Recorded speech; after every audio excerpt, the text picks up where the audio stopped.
Audio Jungle.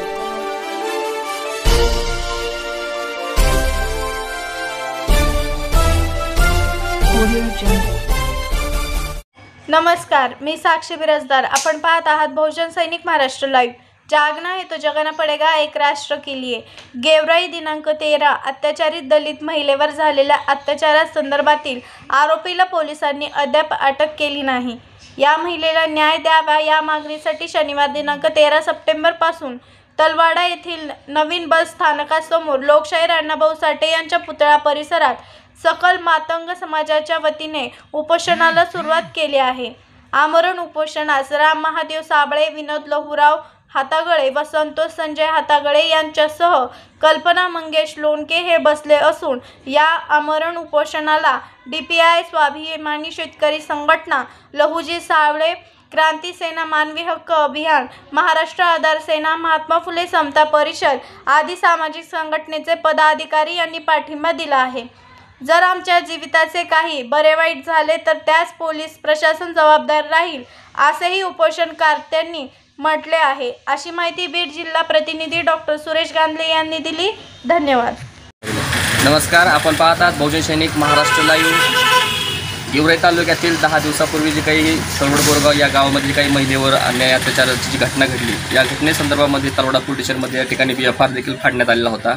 FR फाडून देखील त्या महिलेला न्याय देण्यासाठी या ठिकाणी तलवाडाकरांच्या त्यांच्या समाज बांधवाच्या वतीने या ठिकाणी उपोषण होते आणि उपोषण होत असताना नेमक्या त्यांच्या मागण्या काय आहेत, कुठल्या पद्धतीत त्यांनी मागणी केलेली आहे आणि जर पोलीस प्रशासन जर त्यावर जर दखल घेत नसेल तर यासाठी महाराष्ट्र राज्याचे मुख्यमंत्री आणि गृहमंत्री देवेंद्र फडणवीस साहेब आपण बीड जिल्ह्यासाठी जो काही कायदा वेगळ्या पद्धतीत केला आहे का, हा देखील मोठा प्रश्न या ठिकाणी उपस्थित होणार आहे. आपण त्यांच्याकडनं या ठिकाणी पाहणार आहोत की नेमकं त्यांच्या मागण्या काय आहे आणि त्या मागण्याच्या माध्यमातून ते प्रशासनाला कशा पद्धतीने दबाव टाकतात आणि प्रशासन त्यांना कशा पद्धतीने त्यांना न्याय देण्याचं काम या ठिकाणी करणार आहे. आपण या ठिकाणी जाणार आहोत स्वतः उपोषणकर्त्याकडे.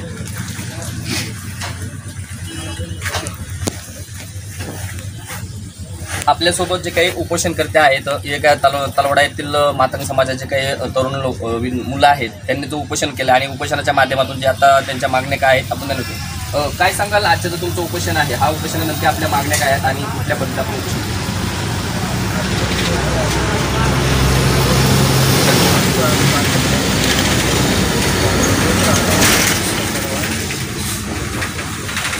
या ठिकाणी प्रशासनाला जे काही बोलण्याची संधी आहे आणि संधीच्या माध्यमातून उपोषणकर्त्याने फक्त शासनाला मागणी केली आहे की आरोपी अटक होणं आहे. आरोपी अटक होण्यासाठी प्रशासनाने नेमकी कुठली पावले उचलली आहेत, आपण दुसरे त्यांचे आंदोलन करते आहेत, नेमकं काय सांगाल? ही जी कारवाई झाली, किती दिवस झाली कारवाई? घटना घडलेली 12-13 दिवस झाले. दिनांक 3/9/2025 या दिवशी गुन्हा दाखल झाला तळवडा पोलीस स्टेशनला. त्यांचं सांगणं आहे की DYSP साहेबाकडे तपास आहे. DYSP साहेबाकडे गेलो तर आम्ही भेटलो, त्यांना तर साहेब म्हणले मी रजेवर आहे.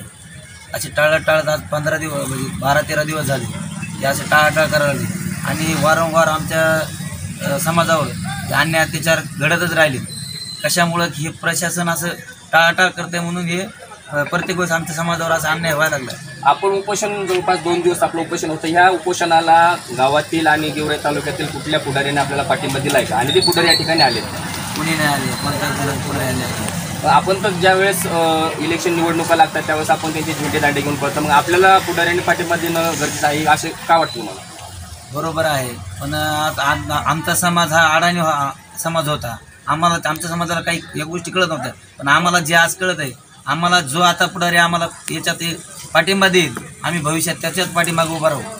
या ठिकाणी दुसरे एक उपोषणकर्ते आहेत, त्या ठिकाणी त्यांचं एक आपण म्हणणं ऐकणार आहोत आणि नेमकं त्यांचं म्हणणं काय आणि कशा पद्धतीमध्ये त्यांना प्रशासनाकडून न्याय पाहिजे. काय सांगाल, आजचं जे उपोषण आहे आपल्याला प्रशासनाच्या माध्यमातून कुठल्या पद्धतीनं त्या ठिकाणी सांगण्यात आलं आहे? मला तर वाटतं की हे महिला सुरक्षित नाहीत काय. दुसरी गोष्ट अशी आहे, 2 दिवस होऊन गेले आणि उपोषणाला बसलो, अजून पण नाही. आपलं उपोषण नेमकं कुणाच्या माध्यमातून आहे आणि आपलं उपोषण करण्याचा हेतू काय? आपण कोणावर नेमकं दबाव टाकण्याचं काम कोणावर करतात? कुणावर की कार्यकर्त्यावर की प्रशासनावर? प्रशासन लोक दखल घेऊन या ठिकाणी प्रशासनानं आरोपीला अटक करावं यासाठी या ठिकाणी उपोषण करतायत आणि उपोषण करत असताना त्यांची आज दुसरा दिवस आहे. सुद्धा या ठिकाणी त्यांची मेडिकल चेक देखील झालेली आहे. त्यांना या उपोषणात पाठिंबा देण्यासाठी शेतकरी संघटनेचे या ठिकाणी कार्यकर्ते आहेत. त्यांना देखील आपण विचारणार, आपण काय सांगाल नेमकं आजचं जे उपोषण चालू आहे आणि तुम्ही ह्या उपोषण करताना जो पाठिंबा दिला आहे, या पाठिंबा देण्याच्या मागची हेतू काय आणि आपल्याला काय वाटलं की आपण ह्यांना पाठिंबा द्यावं? आज एवढी मोठी घटना घडलेली आहे. 12-13 दिवसाचे आरोपी मोकाट करत आहे आणि या महिलेसाठी न्यायासाठी आज उपोषण करायची वेळ आलेली आहे या लोकांना, समाजासाठी.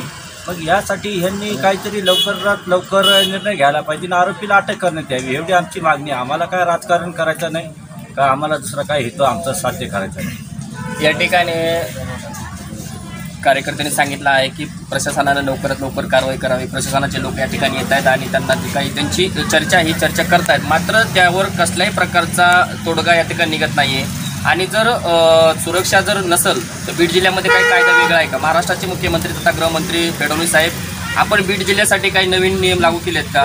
मागील बीड जिल्ह्याचं प्रकरण जर पाहिलं तर बीड जिल्ह्यामध्ये हा बीडचा बिहार होत असताना देखील हे ठिकाण होतोय आणि बहुजनांच्या लोकांवर जे काही अन्याय अत्याचार होत आहेत त्या ठिकाणी प्रशासन कसल्या प्रकारे या ठिकाणी दखल घेतली जात नाही. मग हे प्रशासनाला जाणीवपूर्वक दुर्लक्ष करण्याचे काम आहेत का? की बीड जिल्ह्यामध्ये जे काही बहुजन समाज राहतो त्या बहुजन समाजाच्या महिलेवर कुठल्या एखाद्या मुलीवर अन्याय अत्याचार होतो त्या ठिकाणी त्याला न्याय मागण्यासाठी जर तुम्हाला तुमच्या नावानं उपोषण करावं लागत असेल तर ही मोठी शोकांतिका वाटते. जर अशीच जर घडत राहिलं तर निश्चितच जे बीडमध्ये जे प्रकरण होत आहेत तसे गेवराई तालुक्यात देखील होतात की काय? आज बरेच दिवस झाले, जवळपास 10 दिवस झाले हे प्रकरण पार फाटून आणि 2 दिवस झाले या ठिकाणी उपोषण चालू आहे. तरी प्रशासनाच्या लोकांना अजून जाग का आली नाही?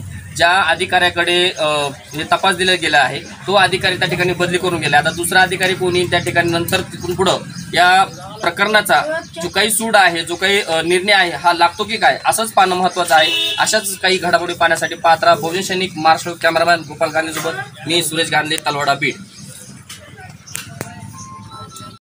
बहुजन सैनिक महाराष्ट्र लाईव्हला लाईक करा, शेअर करा, सबस्क्राईब करा आणि बेल आयकॉनवर क्लिक करा.